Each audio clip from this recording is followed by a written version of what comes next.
இறை அருள் உங்களுக்குள் ஒளிர ஒளிர ஒளிர ஒளிர உங்கள் இருள் எனும் கஷ்டங்கள் விலகி விலகி விலகி விலகி செல்லும். மேட்டர்னா இறைவன் எங்கேயோ இருந்து ஆசீர்வாதம் பண்ணல, உங்களுக்குள் இருக்கக்கூடிய இறைவன் வெளியே வர வேண்டும். உங்களுக்குள் இருக்கக்கூடிய இறைவன் ஜோதியாக இருக்கின்றார். which means he is in the energy or light form. Light ஃபார்ம்ல இருக்கக்கூடிய இறைவன் உங்க புருவ மத்தியத்துக்குள்ள இருக்கிறாரு. இப்ப கரை படிந்து இருளில் மூழ்கி இருக்கிறார், ஆசைகளில் தவித்து கொண்டிருக்கிறார். அவர் ஆசையில தவிக்கல, உங்க ஆசையில வெளியில வராம கஷ்டப்பட்டு இருக்கிறாரு.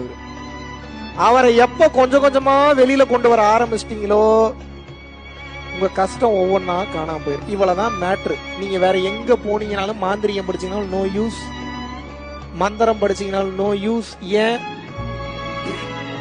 உண்மையான இறைவனை வெளியே கொண்டு வருவதற்குண்டான வழி தெரியாம வேற எந்த ரூட்ல போனீங்கனாலும் சிக்கிப்பீங்க, மாட்டிப்பீங்க. புரிஞ்சுக்கோங்க.